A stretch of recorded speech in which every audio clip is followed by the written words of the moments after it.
The minister and anyone else who advocates continued prohibition of cannabis is supporting organized crime. They're supporting the continuation of shootings and murders all across the world related to drug prohibition. My husband tried for a decade to end that death and that suffering with his seed selling so he could fund the movement, fund peaceful democratic change, running in elections, ballot initiatives, court challenges, and he never hurt anyone. So this minister to decide to send my husband to a country he never went to suffer and languish in a jail cell in the worst prison system in the world where they incarcerate a quarter of the world's prisoners. My husband doesn't deserve that, and I would say the Minister of Justice is evil, and his policies that he continues to advocate, these tough on crime policies, are going to hurt so many Canadians who are currently free amongst us, harming no one, and I would say that's evil.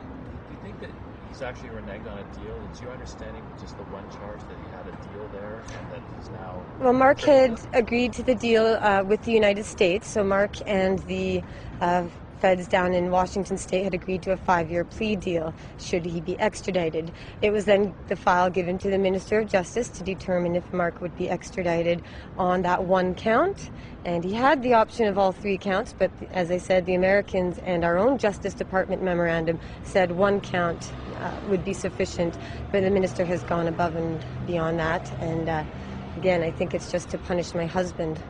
Is this a tough on crime aspect of the justice system? What do you think would be the motivation? I'd say that they're just sick and tired of my husband, and they're sick and tired of people calling and relentlessly saying don't punish him or anyone else, because my husband is just one man being punished in this war on drugs out of millions of people. I'm punished. I'm going to be suffering. I'm going to be sleeping alone and worrying to death about my husband, and that's punishment on me. And this minister, he's tough on crime, but really it's all about punishment. This government is an evangelical government, somewhat like George Bush's, and we know that George Bush's people came up here to help this conservative government win and draft their policies, and that's why a lot of the laws being introduced are American-style legislation. A lot of it reflects what happened in the United States previously, and now the Americans are changing their laws. They're getting rid of mandatory minimums. They've realized tough on crime doesn't work, and they're getting more progressive, whereas our government is left in the old ages, and they just want punishment. They just want suffering and hellfire and damnation. They're not about rehabilitation or helping people at all. They just want to make people suffer. Are you going to be able to see him before he goes? What are you hearing now as far as your accessibility? I hope that I'll be able to go visit him at North Fraser pre-trial before he is taken down to the border.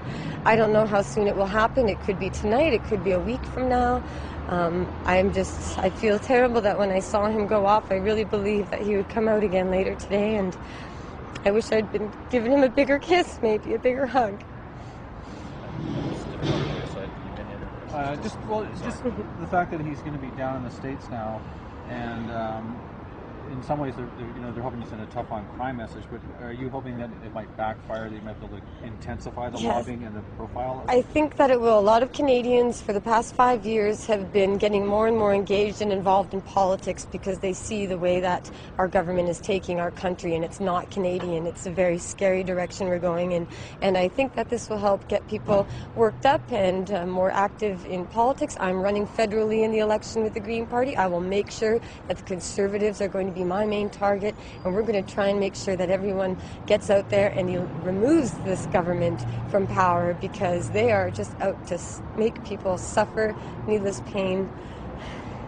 What's your option now as far as an appeal is out of the question as far as trying to reverse? He's not allowed to appeal the extradition order on the count that he agreed to, the plea deal.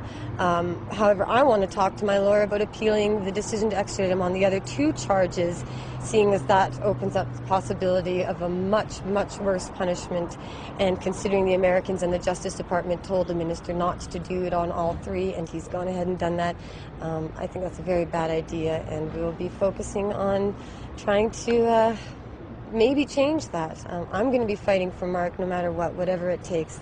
Until I see him again, I will not stop.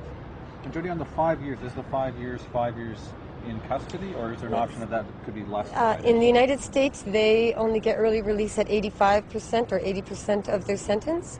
So Marc will be there for at least 4 years and 2 months unless I am able to get him transferred here to Canada. And that rests on the Public Safety Minister, currently Vic Taves of the Conservative Party. He's the one to decide if Marc can come back home. But again, this government is starting to introduce legislation to prevent Canadians from being brought home from abroad. And again, it's all about punishment and making people suffer. And so how much attention are you going to put on that aspect of trying to get him to return? That will be our main campaign, because I find it unlikely that we'll be able to prevent him from being extradited or sentenced on the count he pled guilty to. So our campaign will be entirely to get him just brought back home. Sort of sense here. Yeah. I just wondering where in the States you expect Marc's going to First, he will be sent down to Seattle to be held in pretrial there for a number of weeks or months until he is sentenced. From that point, he gets sent to the federal prisoners sorting facility. I believe it's in Georgia. At that place, they look at his case, his risk of violence or whatever. He's a first-time nonviolent offender, and they will send him to hopefully a minimum security prison somewhere in the U.S. federal system. Unfortunately, that could be anywhere. As a Canadian in the U.S. system, he doesn't have the right to be close to home. He doesn't have a lot of the rights that American prisoners have, so he'll be sent wherever they see fit. It could be a private facility. Private prisons is something very scary that we have to be careful about here in Canada, because our government would love to see an industry based on prison, but he could be sent there, and again, the conditions are appalling. I've studied American prisons as part of my career fighting for freeing people, and I know it's going to be a nightmare.